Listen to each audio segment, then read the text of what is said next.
everyone, welcome back to my channel. So recently I bought myself some fabric online and I ordered this super cute peach twill fabric, and I thought it would make a really cute pleated like cheerleader style skirt. So I thought I'd make a video out of it so you guys can make one yourself too. So this shouldn't be a very hard tutorial. I am going to be using an invisible zipper, so if you're not comfortable with that you can always opt it out for a regular zipper, but I think we should just get started.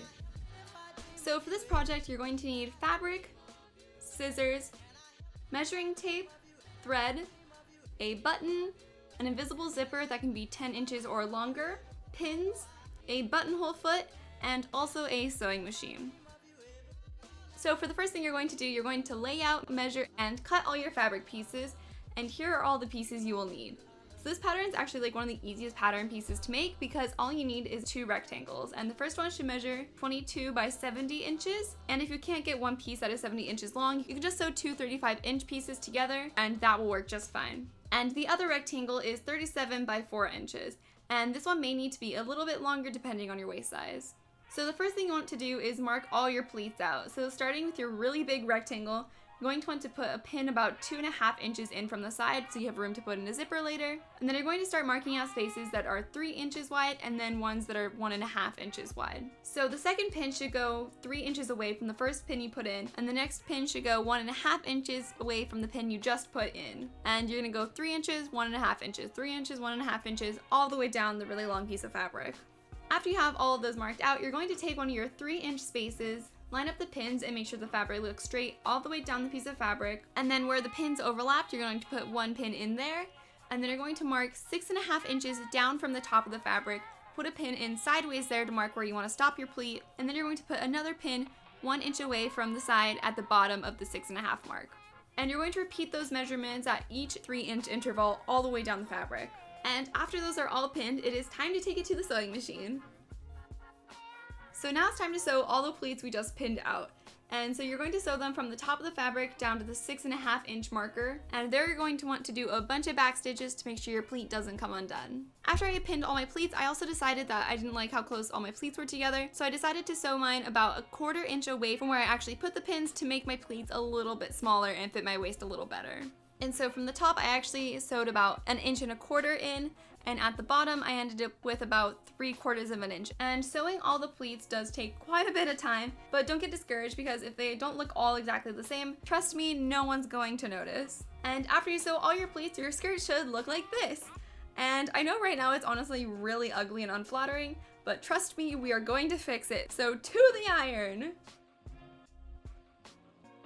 So when you iron these pleats out, you're going to want to put all the pleat flaps to one side. So if you're looking at the front of the skirt, I put all of mine slanting to the right. And where your pleat ends, you're going to lay the fabric straight all the way down the fabric so it overlaps about 1 inch at the bottom, and iron it until it's crisp. Then you want to do that down all of the pleats. And now it should be looking much cuter and much more like an actual pleated skirt. So the next thing I did is I pinned where I wanted the zipper to be so it would be snug on my waist, and then I figured out which pleats would be in between it, and then I undid the pleat on the left side so I could make my zipper look like a regular pleat. Then I marked where I wanted the zipper to go and sewed the skirt together from the bottom to where I wanted my zipper to end. Then I lined up my invisible zipper right next to the seam on the right side of the skirt, leaving the end of the zipper about 1/2 inch from the top of the skirt, and then I sewed it all the way down until you meet the edge that you had sewn up. Then I zipped up the zipper and marked where I started and stopped sewing on the other half of the zipper so they would be even. Then I pinned the other side of the zipper to the other side of the skirt, and then I lined it up on the pleat that I had seam ripped because you can kind of see like those seam ripped dotted lines, and I lined it up on that so it would look like a regular pleat and stitched it down. And also because this is a pleated skirt and it's more fitted towards your hips, you want to make sure that you curve out the zipper enough on the seams so that you have enough room for your hips to fit. And also if your zipper was too long like mine, you can sew across it a few times on the bottom of the zipper right where we stopped and cut off any excess. And also if you don't feel like going through the effort of making it look like a regular pleat, you can always just sew your zipper in between 2 of the pleats. It really doesn't matter that much, but I am a perfectionist and so I do it this way. Next you're going to take your waistband piece, fold it in half, and on one of the edges you're going to sew a curved line, and so it should go out about 1 inch and stop about 1/4 inch away from the raw edge of the waistband. And from where you stop sewing the curve, you're going to measure so it fits your waist, mark it, and sew straight across the other side. Then you should turn out your waistband and take it to the iron and iron all the raw edges 1/4 inch in. Then you're going to zip up your skirt, and where the zipper ends, you're going to put the curved edge on top of it and pin it in place. Then you're going to line up the straight edge the exact same way. And from there you can just keep pinning your waistband all the way around your skirt. And after it's all pinned, you can sew straight across the bottom edge of the waistband. So yesterday while I was in the middle of filming everything and sewing, we had a huge power outage, which is not very surprising because the high this week is 112 degrees, so I am currently dying in my room. So I wasn't able to continue sewing with my machine out of power. I wasn't too mad about the power going out though because I ended up just playing a bunch of Animal Crossing, but the power is back on today, so time to get back at it. So now the little flap we made on top of the invisible zipper, it's time to add a button. So I took this cute little pink one I had laying around my house, put it into the little slider on my buttonhole foot, and attach it to my machine. And I always forget to pull this little thingy down, but it's super important, so make sure you do it. And then I put my machine on a buttonhole stitch and let my machine do its thing. And honestly, I love watching like sewing machines make buttonholes. It's just really satisfying to me. I don't know.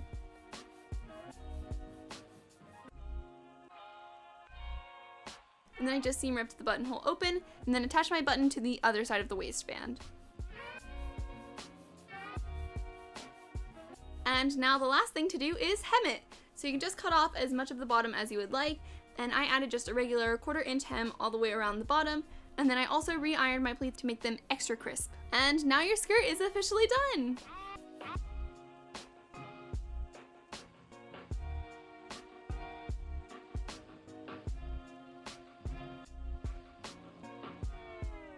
And now the only thing left to do is try it on and model it in 107-degree heat!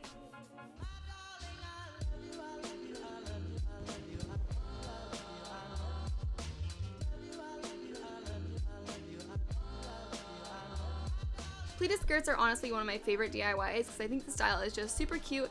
And they can be one of those clothing items that are a little tricky to find one in stores that fits just right. So I think it's a good one to make specifically for yourself. And this skirt is really not very hard to make. It just takes a lot of time and patience to get all those pleats done. But I think it's definitely worth it. I mean, like, look how cute it is. As always, thank you so much for watching my video, and I really hope you give this skirt a try. And if you do, I would always love to see it, and you can always tag me on Instagram if you want to. And I also post a new video every Friday, so I hope to see you there. Bye!